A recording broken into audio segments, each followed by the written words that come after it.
Friends, మీలో చాలామంది stock market ట్రేడింగ్‌లో ప్రైస్ యాక్షన్ ట్రేడింగ్ అని, ఇండికేటర్స్ ట్రేడింగ్ అనేసి ఎక్కువగా వింటుంటారు కదా! ఒక్క స్టాక్ మార్కెట్ ట్రేడింగ్‌లోనే కాదు, ఫారెక్స్ గానీ, క్రిప్టో ట్రేడింగ్ గానీ ఎందులోనైనా సరే ట్రేడింగ్ విషయానికొస్తే మీరు చాలామంది అడుగుతుంటారు కదా! మీరు ప్రైస్ యాక్షన్ ట్రేడింగ్ చేస్తారా?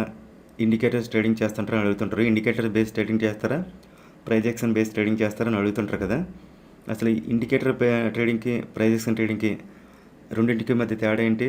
ఈ రెండిట్లో మనకి ఏది బెటర్ అనేది చెప్తాను చూడండి.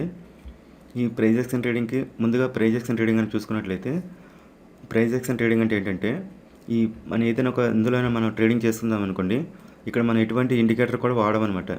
జస్ట్ మనం ఓన్లీ డైరెక్ట్‌గా చార్ట్ పెట్టుకొని ప్రైస్ మూవ్‌మెంట్‌ని బట్టి మనం ట్రేడింగ్ అని చేసేదాన్ని ప్రైస్ యాక్షన్ అంటారన్నమాట. ఇక్కడ మనం సపోర్ట్, రెసిస్టెన్స్ లెవెల్స్, తర్వాత trend lines, higher highs, higher lows form అవుతున్నాయి చూసుకొని, ఏదైనా చార్ట్ ప్యాటర్న్స్ ఫామ్ అవుతున్నాయి చూసుకొని, మనం ఓన్గా లైన్స్ గట్రా డ్రా చేసుకొని ఎటువంటి ఇండికేటర్ హెల్ప్ తీసుకోకుండా ట్రెండ్ లైన్ కావచ్చు, లేదంటే సపోర్ట్, రెసిస్టెన్స్ లెవెల్స్ కావచ్చు, మనం ఓన్గా డ్రా చేసుకొని చేసేదాన్ని, ఎటువంటి ఇండికేటర్ హెల్ప్ తీసుకోకుండా చేసేదాన్ని ప్రైస్ యాక్షన్ ట్రేడింగ్ అనేది అంటారు.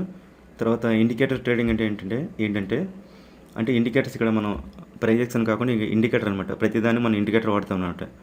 అది మూవింగ్ యావరేజ్ కావచ్చు, బొలంగర్ బ్యాండ్ కావచ్చు, ఆర్ఎస్ఐ కావచ్చు, వాల్యూమ్ కావచ్చు, లేదంటే సూపర్ ట్రెండ్ కావచ్చు, చాలా ఇండికేటర్స్ ఉన్నాయి. చెప్పుకోవాలి కానీ రోజుకి ఎన్నో ఇండికేటర్స్ వస్తున్నాయి. చాలా వేలు కొలత ఉన్నాయి ఇండికేటర్లు అయితే. ఓన్లీ ఇండికేటర్ మీద బేస్ చేసి చేసేదాన్ని ఇండికేటర్స్ ట్రేడింగ్ అనేది అంటారు. ఇక్కడ మీకు అర్థమైంది కదా రెండింటికి తేడా ఏంటనేది. ఇక్కడ మనం ఇండికేటర్ హెల్ప్ అనేది తీసుకుంటాం. అంటే ఇండికేటర్ మనకి ఎప్పుడు బై చూపిస్తే అప్పుడు బై చేస్తాం, ఎప్పుడు సెల్ చూపిస్తే అప్పుడు సెల్ చేస్తాం. ఇక్కడ మనకి పనే ఉండదు, చాలా ఈజీ కదా ఇది. అందరూ దీన్ని ఇష్టపడతారు, ప్రైస్ యాక్షన్ అనేది ఇష్టపడతారు. ఎందుకంటే ప్రైస్ యాక్షన్ ఏంటంటే అక్కడ మనకి కొంచెం బుర్ర అనేది పెట్టాలి కదా, దానికి చాలా పెద్ద టైం. ఇదేంటంటే ఇండికేటర్ ట్రేడింగ్ అంటే ప్రతి ఒక్కరు చేసేవచ్చు ఇది. ఏదైనా ఇండికేటర్ ఎవరైనా చెప్పారనుకోండి, 1-2 రోజులు ప్రాక్టీస్ చేస్తారు, అది ఎంతవరకు పనిచేస్తుందో చూస్తారు. చూసిన తర్వాత పనిచేస్తుందంటే దాని నెక్స్ట్ డే నుంచి ట్రేడింగ్ అనేది చేస్తారు. కానీ ఇండికేటర్స్ మనకి ఫాల్స్ సిగ్నల్స్ అనేవి ఇస్తుంటాయి. ఎక్కువ ఫెయిల్ అయ్యే స్టాక్ మార్కెటే కాదు, ఎందులోనే సరే ట్రేడింగ్లో ఎక్కువ నష్టపోతున్నారంటే దానికి కారణం ఏంటంటే ఇండికేటర్సే. ప్రైస్ యాక్షన్ మీద ట్రేడింగ్ చేస్తారనుకోండి, ప్రైస్ యాక్షన్ బేస్ మీద ట్రేడింగ్ చేసినట్లయితే మీకు సక్సెస్ రేట్ అనేది ఎక్కువ ఉంటుంది అనమాట. ఎప్పుడైనా సరే ప్రైస్ యాక్షన్ మనకు ఇంపార్టెంట్. ఇండికేటర్స్ ఏంటంటే ఎన్ని అయితే అన్ని ఉన్నాయన్నమాట. అవి ఇండికేటర్స్ మీద చేయాలంటే ప్రతి ఒక్కరికి దీని మీద ఇష్టం, ఎందుకంటే ఈజీ కదా. అలాగనుకుంటే ఇండికేటర్ ద్వారా ట్రేడింగ్ చేయాలంటే ప్రతి ఒక్కరు కూడా కోటీశ్వర్లు అయిపోతారు ఇన్ని ఇండికేటర్స్ ఉన్న బదులు. అందుకే మీరు ఎప్పుడు కూడా ఇండికేటర్ ఇది కూడా బాగానే పనిచేస్తాయి. కానీ ఎప్పుడు పనిచేస్తాయి తెలుసా? మీకు ప్రైస్ యాక్షన్ మీద ఎప్పుడైతే గ్రిప్ వస్తుందో అప్పుడు మీరు ఇండికేటర్ వాడారనుకోండి, అప్పుడు మీకు కరెక్ట్గా పనిచేస్తుంది అనమాట. ఎందుకంటే మీకు అక్కడ అర్థమైపోద్ది అనమాట, ఇది కరెక్ట్గా చూపిస్తుందా లేదనేది మీకు అర్థమైపోద్ది.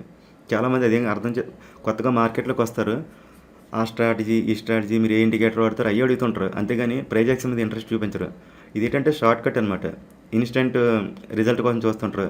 మీకు ఎంత టైం ఇక్కడ మీకు ఇన్ని రోజులు ఇండికేటర్ మీద ఎన్ని రోజులు మీరు ట్రేడింగ్ చేస్తే మీకు అన్ని రోజులు టైం వేస్ట్ అయినట్టు అనమాట. కానీ ఇండికేటర్ కూడా బాగానే పనిచేస్తే, అలాగని ప్రతి ఇండికేటర్ ఎన్నో ఇండికేటర్లు వస్తుంటాయి, 100,000 ఇండికేటర్లు ఉన్నాయి. ప్రతి ఇండికేటర్ రోజుకి ఒక ఇండికేటర్ పెట్టి ఇది పని చేయలేదు, ఇంకొక ఇండికేటర్ పెట్టి అది పని చేయలేదు అనేసి మార్చకూడదు. ఏదో ఒకటి లేదంటే 2 ఇండికేటర్లు, అంతకంటే ఎక్కువ పెట్టుకోకూడదు చార్ట్ మీద.